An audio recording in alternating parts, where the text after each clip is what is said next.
Raden Said berdiri di tepi jalan, memperhatikan deretan pedagang yang berlalu lalang di pasar. Matanya menangkap seorang ibu tua yang menunduk lesu di sudut gang, memeluk erat anaknya yang kurus kering. Napas mereka tersengal, pertanda betapa kelaparan telah mencengkeram tubuh mereka. Sementara itu, hanya beberapa langkah dari tempatnya berdiri, seorang saudagar kaya tengah tertawa riang, menikmati hidangan mewah di depan tokonya yang besar. Di sisi lain pasar, seorang petani tampak berlutut di hadapan seorang pejabat kerajaan. Dengan wajah penuh harap, ia memohon keringanan pajak yang tak sanggup lagi dibayarnya. Namun, pejabat itu justru mencibir dan mengusirnya tanpa belas kasihan. Petani itu bangkit dengan langkah gontai, meninggalkan harapannya yang hancur. Pemandangan itu membuat dada Raden Said sesak. Ia tahu, ketidakadilan ini bukan hanya terjadi di pasar ini saja, tetapi di seluruh negeri. Sepanjang perjalanan pulang ke Kadipaten, pikirannya dipenuhi kegelisahan. Sebagai putra seorang adipati, ia seharusnya menikmati kehidupan yang berkecukupan, namun hatinya justru terpanggil oleh penderitaan rakyat kecil. Sepanjang jalan, ia melihat banyak orang duduk di pinggir jalan dengan tatapan kosong. Mereka bukan pengemis, melainkan rakyat yang kehilangan harapan karena hasil panen mereka dirampas oleh pajak yang tinggi. Sesampainya di istana, Raden Said mencoba berbicara dengan ayahnya. Ia menyampaikan keluh kesah rakyat yang kian terhimpit. Namun, Adipati Tuban hanya menggeleng pelan, seolah tak terganggu oleh permasalahan itu. Pajak diperlukan untuk menjaga kestabilan kerajaan, ujar sang adipati tanpa ekspresi. Bagi ayahnya, aturan harus dijalankan tanpa pengecualian, sekalipun itu membuat rakyat menderita. Malam itu, Raden Said duduk termenung di beranda. Pikirannya tak bisa lepas dari wajah-wajah putus asa yang ia temui di pasar. Ia bertanya pada dirinya sendiri, apakah seorang pemimpin seharusnya hanya berpegang pada aturan tanpa melihat dampaknya terhadap rakyat? Ia mulai merasa bahwa keadilan yang selama ini ia percayai mungkin hanyalah ilusi. Keesokan harinya, ia kembali ke pasar dengan hati yang semakin gelisah. Kali ini, ia membawa sejumlah makanan yang diam-diam ia ambil dari dapur istana. Saat menyerahkan roti kepada seorang anak kecil yang kelaparan, tatapan penuh syukur dari anak itu membuat hatinya terenyuh. Namun, ia sadar bahwa bantuan kecil seperti ini tidak akan cukup. Rakyat membutuhkan sesuatu yang lebih besar untuk bisa bertahan. Di sudut lain pasar, seorang lelaki tua bercerita tentang para saudagar kaya yang hidup berlebihan sementara rakyat jelata harus mengais sisa-sisa makanan. Raden Said mendengarkan dengan saksama. Ia mulai berpikir bahwa ada cara lain untuk membantu rakyat, sesuatu yang lebih dari sekadar belas kasihan. Saat kembali ke istana, ia mulai memperhatikan kehidupan para pejabat dan saudagar yang sering berkunjung ke kediaman ayahnya. Mereka datang dengan pakaian mewah, membawa hadiah berlimpah untuk mendapatkan kedekatan dengan penguasa. Kontras dengan itu, rakyat kecil bahkan tak punya keberanian untuk menginjakkan kaki di halaman istana. Sebuah gagasan mulai tumbuh dalam benaknya. Jika harta para saudagar dan pejabat itu bisa diambil dan disalurkan kepada rakyat yang lebih membutuhkan, maka keadilan akan tercipta dengan sendirinya. Ia tahu, tindakannya nanti pasti akan dianggap salah, tetapi bisakah ia tinggal diam dan membiarkan rakyat terus menderita? Dalam keheningan malam, Raden Said menatap langit. Ia merasa seperti berdiri di persimpangan jalan, memilih untuk tetap taat pada aturan atau melawan demi rakyat yang tak berdaya. Tanpa ragu, ia menguatkan hati. Jika ayahnya tidak bisa melihat penderitaan rakyat, maka ia sendiri yang akan bertindak.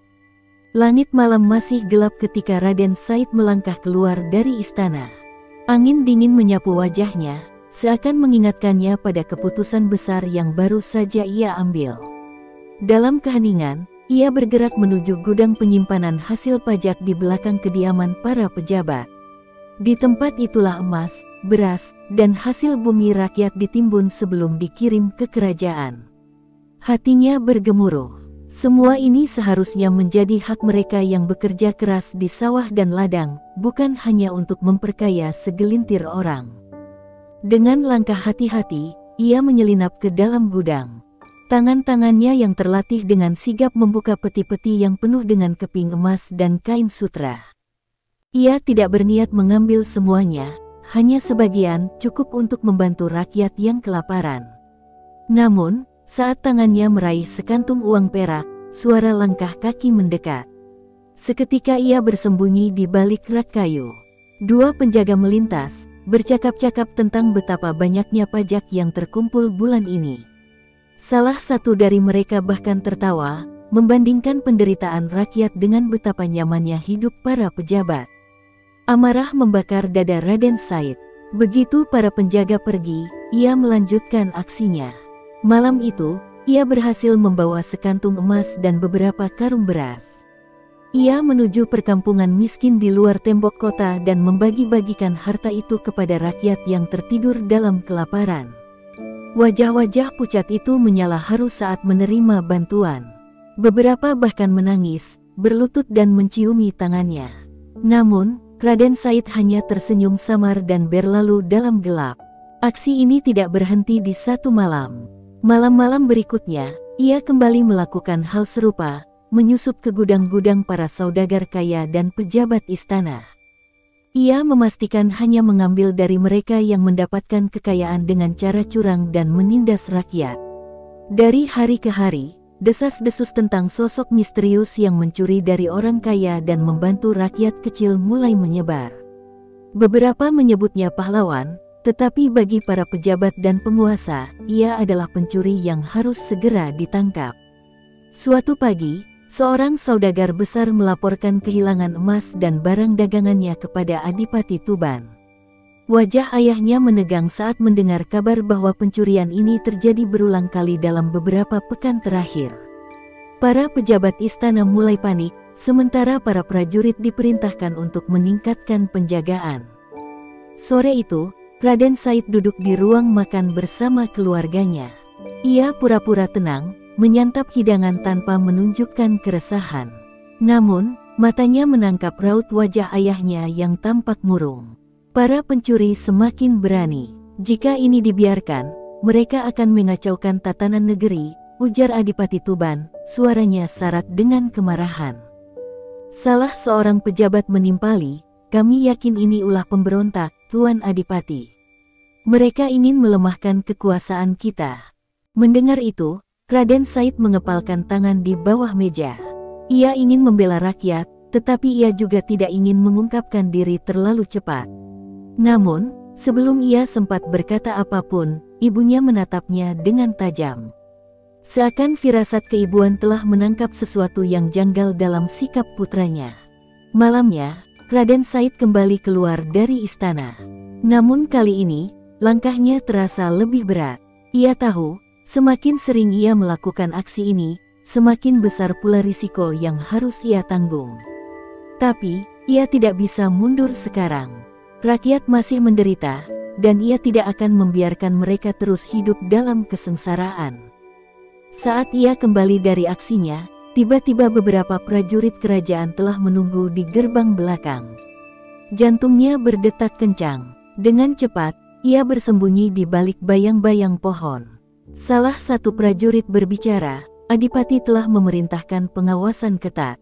Pencuri itu harus ditemukan, mati atau hidup. Mata Raden Said membulat. Ia sadar bahwa waktu bermain-main telah usai. Ayahnya sendiri kini menjadi musuh terbesarnya. Dan jika ia tertangkap, hukuman berat pasti akan menantinya. Namun, ia tetap teguh pada keputusannya. Jika melawan adalah satu-satunya cara untuk memperjuangkan keadilan, maka ia siap menanggung segala akibatnya. Fajar baru saja menyingsing ketika istana Kadipaten Tuban geger oleh kabar terbaru. Para pejabat berwajah tegang, prajurit sibuk berlarian, dan para pelayan berbisik-bisik penuh ketakutan.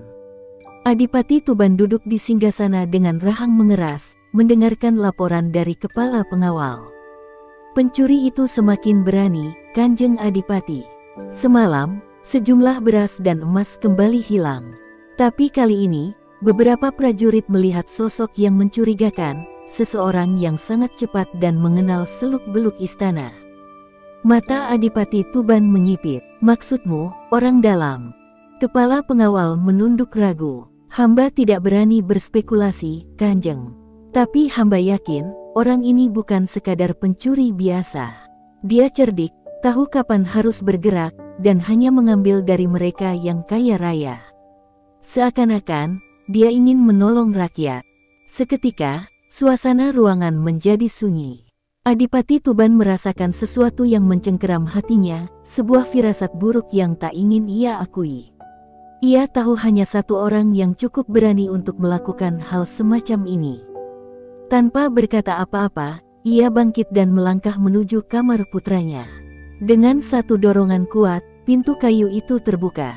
Di dalamnya, Raden Said duduk di tepi ranjang, seakan sudah menunggu. Wajahnya tenang, namun sorot matanya menunjukkan bahwa ia tahu apa yang akan terjadi. "Jadi benar kau, Said."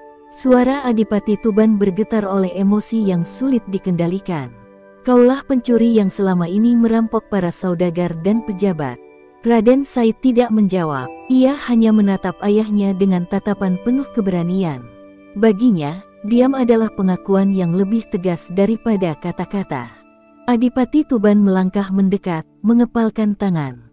"Kau sadar apa yang telah kau lakukan? Kau telah mengkhianati keluargamu, menghancurkan nama baik istana ini. Kau membuatku tampak seperti pemimpin yang lemah." Raden Said akhirnya berdiri. "Aku tidak mengkhianati siapapun, Ayah. Aku hanya mengambil kembali hak rakyat yang selama ini dirampas. Jika Ayah melihat dengan mata terbuka, Ayah akan tahu bahwa negeri ini sedang sekarat. Kemewahan di istana ini dibangun dari tangisan dan kelaparan mereka." Tangan Adipati Tuban terangkat, nyaris menghantam wajah putranya. Namun, ia menahan diri di detik terakhir. Napasnya memburu, amarah berkecamuk dalam dada. "Kau naif, Said. Dunia tidak sesederhana yang kau bayangkan. Jika setiap orang merasa berhak mengambil hukum ke tangannya sendiri, maka negeri ini akan hancur dalam kekacauan." Raden Said menggeleng. Yang membuat negeri ini hancur bukan keadilan, tapi keserakahan. Ayah lebih memilih melindungi para saudagar yang hidup berfoya-foya daripada rakyat yang sekarat. Jika ini salah, maka aku rela dihukum. Suasana kamar seketika menjadi tegang. Adipati Tuban memejamkan mata, mencoba mengendalikan pikirannya. Hatinya diliputi dilema, ia mencintai putranya, tetapi ia juga seorang pemimpin. Jika ia membiarkan Raden Said lolos, para pejabat akan menganggapnya lemah. Namun, jika ia menghukum putranya sendiri, ia akan kehilangan satu-satunya darah daging yang paling berani. Setelah beberapa saat, Adipati Tuban akhirnya berbicara dengan suara berat. "Kau ingin memperjuangkan rakyat? Baik, maka pergilah dari istana ini. Aku tidak akan mengizinkan seorang pemberontak tinggal di bawah atapku." Raden Said terdiam. Ia telah menduga bahwa ini akan terjadi, namun mendengar kata-kata itu langsung dari mulut ayahnya tetaplah menyakitkan. "Aku memberimu waktu sehari untuk pergi dari Tuban," lanjut Adipati Tuban. "Jika kau masih berada di sini besok pagi, kau akan diperlakukan seperti pencuri lainnya. Kau akan diburu, ditangkap, dan diadili sesuai hukum kerajaan." Raden Said menunduk dalam. Ia tidak meminta pengampunan, tidak pula membela diri. Ia hanya berbalik dan melangkah keluar, meninggalkan kamar yang telah menjadi tempat perlindungannya sejak kecil.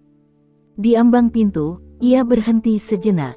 "Ayah," katanya tanpa menoleh, "suatu hari nanti, Ayah akan mengerti mengapa aku melakukan ini." Tanpa menunggu jawaban, ia melangkah pergi, meninggalkan istana dan kehidupan lamanya di belakang. Malam itu, Raden Said meninggalkan istana dengan langkah berat. Angin malam menerpa wajahnya, membawa kesunyian yang mencekam. Tidak ada yang mengantar, tidak ada yang melepas kepergiannya selain cahaya purnama yang menggantung di langit. Di dalam hatinya, ada luka yang tak terlihat, bukan karena diusir dari tempat yang selama ini ia sebut rumah, tetapi karena harus menerima kenyataan bahwa ayahnya lebih memilih kekuasaan daripada dirinya. Dengan pakaian sederhana yang ia kenakan, ia melangkah menuju jalanan desa. Namun, kali ini bukan sebagai seorang pangeran, melainkan seorang pengembara yang tak lagi memiliki tempat untuk berpulang. Ia melewati rumah-rumah rakyat yang masih terlelap dalam kesusahan. Bayangan mereka yang kelaparan semakin menguatkan tekadnya. Jika ia harus kehilangan segalanya demi keadilan, maka ia rela menjalaninya. Setelah berjalan jauh hingga keluar kota Tuban, Raden Said akhirnya berhenti di sebuah pohon besar di tepi sungai. Kelelahan menyergap tubuhnya, namun pikirannya masih berkecamuk. "Kemana aku harus pergi?" batinnya bertanya. Ia telah kehilangan istana, kehilangan keluarganya, dan kini hanya ditemani kesunyian malam. Saat matanya mulai terpejam, suara langkah kaki membuyarkan lamunannya. Raden Said segera berdiri, bersiap menghadapi kemungkinan buruk. Dari balik bayangan pepohonan, muncullah sekelompok orang dengan wajah waspada. Mereka adalah penduduk desa, mengenakan pakaian lusuh dan membawa tongkat serta parang sederhana. "Kau siapa?" tanya salah satu dari mereka, seorang pria tua dengan janggut putih. Raden Said menatap mereka lekat-lekat. Ia mengenali wajah-wajah itu, rakyat kecil yang selama ini ia bantu dalam diam. Dengan suara tenang, ia menjawab, "Aku hanya seorang musafir yang mencari tempat beristirahat." Seorang pemuda melangkah maju, matanya menyipit curiga. "Kami mendengar ada pencuri yang sering mengambil harta orang kaya dan membagikannya kepada rakyat. Apakah itu kau?" Raden Said terdiam sejenak sebelum akhirnya mengangguk pelan. Ia tidak ingin berdusta, apalagi kepada mereka yang telah ia perjuangkan. Tiba-tiba, pria tua itu tersenyum. "Jika benar kau orangnya, maka kau bukan pencuri, melainkan penyelamat kami." Tanpa diduga, beberapa penduduk mendekat, menyalaminya dengan penuh rasa hormat. "Kami tahu apa yang kau lakukan, Raden," bisik seorang wanita paruh baya. "Kami mendengar kabar bahwa kau telah diusir dari istana. Kami tidak bisa menawarkan banyak, tetapi kau bisa tinggal di sini, bersama kami."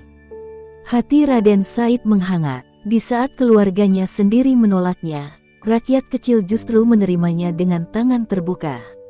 Ia mengangguk, menerima uluran tangan mereka.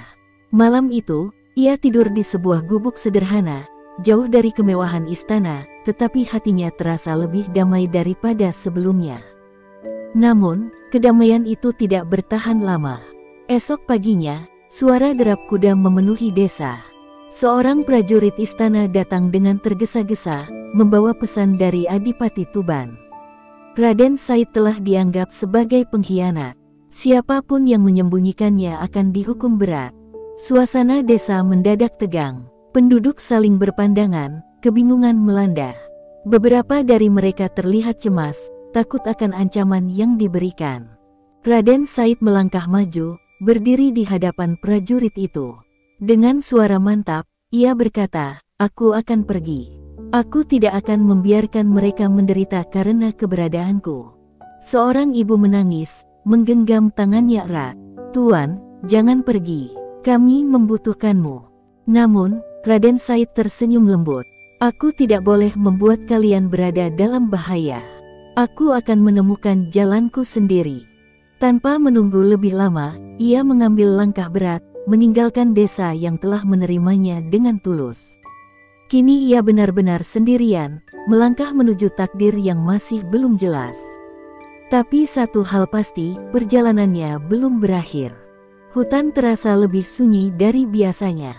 Angin berdesir pelan, menyelusup di antara dedaunan yang menggugurkan embun pagi. Raden Said melangkah tanpa arah, meninggalkan jejak di tanah yang lembab. Sejak meninggalkan desa, ia telah berjalan jauh, menembus belantara yang tak bersahabat. Namun, kelelahan tidak pernah menjadi alasan untuk berhenti. Perutnya mulai kosong, tubuhnya lelah, tetapi hatinya tetap membara. Ia bukan lagi seorang pangeran dengan kehidupan nyaman. Ia telah menjadi seorang buangan, seorang musafir yang tidak memiliki apapun kecuali tekad dan keyakinan. Setelah berjam-jam berjalan, kakinya melemah. Di tepi sungai kecil, ia bersimpuh, membasuh wajah dengan air dingin yang menyegarkan. Namun, saat matanya menatap bayangannya sendiri di permukaan air, ia melihat sesuatu yang lain, bayangan seseorang di belakangnya. Dengan sigap, ia berbalik. Seorang lelaki tua berdiri di sana, mengenakan jubah sederhana berwarna abu-abu. Rambutnya telah memutih, tetapi matanya menyimpan ketajaman yang misterius. "Kau terlihat kelelahan, anak muda," suara lelaki itu berat, namun lembut. Raden Said mengamati pria itu dengan curiga. "Siapa kau?" Sang lelaki tersenyum. "Hanya seorang pengembara, seperti dirimu." Ia melangkah mendekat, lalu duduk di atas batu besar. "Aku telah mendengar tentang seorang pangeran yang diusir dari istananya. Tentang seorang anak yang menantang ayahnya demi keadilan. Apakah itu kau?" Raden Said terdiam. Ia bisa saja mengelak, tetapi hatinya tahu bahwa pria ini bukan orang biasa. "Jika benar, lalu apa pedulimu?" Sang lelaki tertawa kecil. "Karena kau berada di jalan yang sulit. Kau memilih untuk melawan ketidakadilan, tetapi kau lupa satu hal." Raden Said mengerutkan kening. "Apa yang aku lupakan?" Lelaki tua itu menatapnya dalam. "Bahwa melawan ketidakadilan bukan hanya tentang keberanian, tetapi juga kebijaksanaan. Kau tidak bisa hanya mengambil harta dari orang kaya dan membagikannya kepada rakyat. Itu bukan solusi. Kau harus mengubah sistem, bukan hanya hasilnya." Kata-kata itu menusuk hati Raden Said. Ia selama ini berpikir bahwa membantu rakyat dengan cara membagikan harta yang diambil adalah jalan terbaik. Namun, benarkah itu cukup? Apakah itu bisa mengubah keadaan dalam jangka panjang? Sang lelaki berdiri. "Jika kau ingin mencari jawaban, pergilah ke Ampel. Di sana, kau akan menemukan seseorang yang bisa mengarahkanmu." Raden Said menatap pria itu, mencoba membaca niatnya. "Siapa kau sebenarnya?" Sang lelaki tersenyum samar. "Hanya seorang hamba Tuhan yang ingin melihat keadilan ditegakkan." Tanpa menunggu jawaban, lelaki itu berbalik dan berjalan perlahan, menghilang di balik pepohonan. Raden Said masih berdiri diam, memikirkan kata-kata yang baru saja didengarnya. Setelah beberapa saat, ia menarik napas panjang. Ia belum tahu apa yang menantinya di Ampel, tetapi satu hal pasti, perjalanannya belum selesai. Dengan langkah tegap, ia kembali berjalan, menuju takdir yang telah menunggunya. Raden Said melangkah menyusuri jalan berbatu, meninggalkan hutan yang telah menjadi tempat pelariannya selama beberapa hari terakhir. Tujuannya kini jelas, Ampel. Di sanalah, menurut lelaki misterius itu, ia akan menemukan jawaban atas kebimbangannya. Matahari semakin tinggi ketika ia tiba di sebuah desa kecil di tepi sungai. Penduduk desa tampak sibuk dengan pekerjaan masing-masing. Beberapa menumbuk padi, sementara yang lain menjemur hasil panen. Namun, ada yang janggal. Wajah mereka penuh kekhawatiran, seolah ketakutan akan sesuatu. Tiba-tiba, teriakan seorang wanita pecah di udara. "Tolong, mereka datang lagi!" Suasana desa berubah panik. Raden Said bergegas mencari sumber suara. Dari kejauhan, ia melihat sekelompok pria bersenjata memasuki desa dengan kuda-kuda mereka. Salah satu dari mereka, seorang lelaki bertubuh besar dengan cambuk di tangannya, tertawa sinis. "Kalian tahu aturan. Setiap bulan, kalian harus membayar upeti kepada adipati." Seorang lelaki tua, yang tampak sebagai kepala desa, maju dengan wajah memelas. "Tuan, panen kami gagal tahun ini. Kami tidak punya cukup beras untuk membayar." Si penagih upeti mendengus, lalu menendang kepala desa hingga terjatuh. "Itu bukan urusan kami." Dengan kasar, ia merampas kantong kecil dari tangan seorang ibu yang menggigil ketakutan. "Kami akan mengambil apapun yang ada." Melihat itu, darah Raden Said mendidih. Tangannya mengepal, hatinya menjerit. Ia ingin bertindak, tetapi tahu bahwa ia sendirian melawan kelompok bersenjata. Jika ia gegabah, bukan hanya dirinya yang akan celaka, tetapi juga penduduk desa yang tak berdaya. Namun, saat pikirannya masih berkecamuk, salah satu prajurit mencengkeram seorang anak kecil yang menangis ketakutan. Anak ini bisa jadi jaminan sampai kalian membayar utang kalian. Saat itu, kesabaran Raden Said habis. Ia melangkah maju dengan suara lantang, "Lepaskan anak itu." Semua mata tertuju padanya. Si pemimpin penagih upeti menatapnya dengan sinis.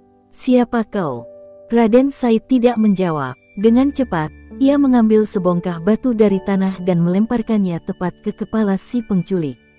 Lelaki itu terhuyung mundur sambil memegangi dahinya yang berdarah. "Kurang ajar," raungnya marah. Ia menghunus pedangnya dan menyerang. Namun, Raden Said lebih gesit. Dengan cekatan, ia menghindar, lalu menendang pria itu hingga jatuh tersungkur. Penduduk desa menahan napas, tak percaya bahwa seorang pemuda asing mampu melawan para penindas mereka. Melihat pemimpinnya roboh, prajurit lain maju menyerang. Raden Said menghindari tebasan demi tebasan, bergerak dengan kecepatan luar biasa. Ia berhasil merebut sebuah tongkat bambu dan menggunakannya sebagai senjata. Dengan satu pukulan keras, ia melumpuhkan salah satu prajurit, lalu menjatuhkan yang lain dengan tendangan telak. Melihat situasi berbalik, para penagih upeti yang tersisa ketakutan. Mereka buru-buru membantu pemimpin mereka yang terluka dan melarikan diri, meninggalkan desa tanpa membawa hasil rampasan. Suasana hening sejenak sebelum akhirnya disambut dengan sorak-sorai. Para penduduk desa berlari menghampiri Raden Said, mata mereka berbinar penuh rasa syukur. Kepala desa, yang masih tergeletak di tanah, berusaha bangkit dengan gemetar. "Tuan, siapa engkau?" Raden Said tersenyum kecil. "Hanya seorang musafir yang kebetulan melewati desa ini." Seorang wanita tua menggenggam tangannya erat. "Kami tidak tahu bagaimana harus berterima kasih. Jika kau tidak ada di sini, kami pasti sudah kehilangan segalanya." Namun, di balik kebahagiaan itu, Raden Said tahu bahwa bahaya belum usai. Para penagih upeti akan kembali, mungkin dengan pasukan yang lebih besar. Ia tidak bisa tinggal di sini selamanya. Malam itu, di tengah suasana syukur dan kebersamaan, Raden Said duduk sendiri di pinggir sungai, memandangi bulan yang menggantung di langit. "Ampel," gumamnya pelan. Ia tahu, jawaban atas perjuangannya masih menunggu di sana. Dan perjalanan menuju takdirnya baru saja dimulai. Fajar baru menyingsing ketika Raden Said meninggalkan desa yang telah ia selamatkan. Penduduk mengiringinya dengan doa dan harapan, namun ia tahu langkahnya tak boleh berhenti di sana. Ampel menunggunya. Jalan menuju Ampel bukan perjalanan mudah. Ia harus melewati hutan lebat, bukit curam, dan sungai yang deras. Selama berhari-hari, ia hanya berbekal sedikit makanan yang diberikan penduduk desa. Kelelahan mulai menggerogoti tubuhnya, tetapi pikirannya tetap tajam. Suatu siang, ketika matahari berada di puncaknya, ia tiba di gerbang Ampel. Kota itu penuh dengan pedagang, ulama, dan rakyat dari berbagai penjuru. Aroma dupa bercampur dengan harumnya rempah-rempah dari pasar yang ramai. Namun, di balik kemegahan itu, Raden Said melihat hal lain, orang miskin yang terpinggirkan, pengemis yang kelaparan, dan anak-anak yang mengais sisa makanan. Ia meneguhkan hatinya. Jika di tempat sebesar ini pun ketidakadilan masih merajalela, maka perjuangannya memang belum selesai. Ia bertanya kepada beberapa orang tentang seorang ulama besar yang bisa membimbingnya, dan semua mengarahkan ke satu nama, Sunan Ampel. Dengan langkah pasti, ia menuju pesantren tempat ulama itu mengajar. Saat tiba di pelataran, ia melihat sekelompok santri duduk melingkar di bawah pohon rindang, mendengarkan seorang pria tua yang penuh wibawa. Janggutnya putih, sorot matanya tajam, namun penuh kelembutan. Raden Said langsung mengenali siapa dia, Sunan Ampel. Ia maju perlahan, menundukkan kepala sebagai tanda hormat. Sunan Ampel menoleh dan menatapnya lama, seakan mengenali kegelisahan yang disembunyikan di balik sorot matanya. "Kau telah menempuh perjalanan panjang," kata Sunan Ampel dengan suara dalam. "Apa yang kau cari di sini, anak muda?" Raden Said menelan ludah. Semua pengembaraan, penderitaan, dan pertanyaan dalam hatinya memuncak di saat itu. Dengan suara bergetar, ia menjawab, "Aku ingin mencari jalan yang benar.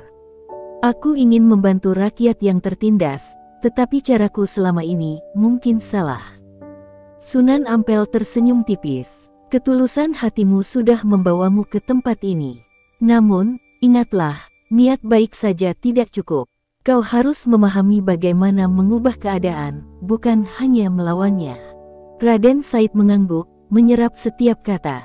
"Lalu, bagaimana aku harus bertindak?" Sunan Ampel bangkit dari duduknya, melangkah mendekat. "Ikutilah ajaran Islam dengan sungguh-sungguh. Jika kau ingin menolong rakyat, jangan hanya membagi harta yang kau rampas. Ajari mereka bagaimana hidup dengan benar, bagaimana bangkit dari kemiskinan, dan bagaimana melawan kezaliman dengan kebijaksanaan, bukan sekadar amarah." Raden Said terdiam. Selama ini ia hanya berpikir tentang mengambil dari yang kaya dan memberi kepada yang miskin, tetapi ia tidak pernah mempertimbangkan solusi yang lebih besar. Sunan Ampel menepuk bahunya. "Kau memiliki keberanian, kau memiliki hati yang tulus, tapi kau butuh ilmu dan kebijaksanaan. Tinggallah di sini, belajarlah, dan suatu hari nanti, kau akan menemukan jalanmu." Mata Raden Said mulai berkaca-kaca. Untuk pertama kalinya sejak diusir dari istana, ia merasa menemukan tempatnya. Ia mengangguk dengan mantap. "Aku akan belajar, Guru." Di bawah langit Ampel yang cerah, Raden Said memulai babak baru dalam hidupnya, bukan lagi sebagai pangeran pembangkang, tetapi sebagai seorang pencari kebenaran yang siap membangun perubahan dengan cara yang lebih besar dan lebih bermakna. Malam di Ampel begitu sunyi. Hanya suara angin yang berdesir di antara pepohonan. Raden Said duduk di serambi pesantren, menatap langit yang bertabur bintang. Sudah berbulan-bulan ia belajar di bawah bimbingan Sunan Ampel. Ia diajarkan bukan hanya ilmu agama, tetapi juga makna keadilan yang sejati. Namun, di balik ketenangan itu, pikirannya masih gelisah. Ia belum merasa menemukan jawabannya sepenuhnya. Sesuatu masih mengganjal di hatinya. Sunan Ampel seakan memahami kegundahannya. Suatu malam, beliau memanggilnya ke sebuah ruangan kecil. Di dalamnya hanya ada sebuah pelita yang redup, menerangi wajah bijaksana sang ulama. "Raden Said," panggilnya lembut, "sudah saatnya kau diuji." Raden Said menatap gurunya dengan kening berkerut. "Apa maksud guru?" Sunan Ampel tersenyum tipis. "Selama ini kau ingin menolong rakyat, ingin menghapus ketidakadilan. Namun, kau masih melihat dunia dari satu sisi saja. Aku ingin kau melakukan sesuatu untukku." Ia menyerahkan sehelai kain lusuh. "Besok pagi, pergilah ke kota. Kenakan pakaian ini dan berbaurlah dengan rakyat kecil. Dengarkan mereka, lihat bagaimana mereka menjalani hidup, dan temukan jawaban yang selama ini kau cari." Raden Said mengangguk. Ia tidak mengerti sepenuhnya maksud gurunya, tetapi ia tidak akan membantah. Keesokan paginya, ia berjalan memasuki kota dengan pakaian sederhana. Tak ada yang mengenalinya sebagai mantan bangsawan, sebagai putra Tumenggung Wilwatikta.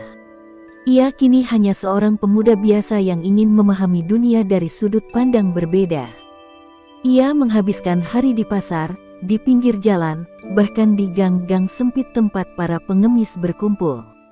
Ia melihat seorang ibu tua berjualan dengan harga yang sangat murah karena takut dagangannya tak laku. Ia menyaksikan seorang anak kecil menangis karena kehilangan sekeping uang tembaga yang seharusnya digunakan untuk membeli makanan. Ia mendengar rintihan seorang pria yang kehilangan ladangnya karena pajak yang mencekik. Hatinya kembali bergolak. Ia ingin marah, ingin bertindak seperti dulu, mengambil dari orang kaya dan membagikannya kepada yang miskin. Namun, ia mengingat kata-kata Sunan Ampel. Malamnya, ia kembali ke pesantren dengan wajah lelah. Sunan Ampel sudah menunggunya.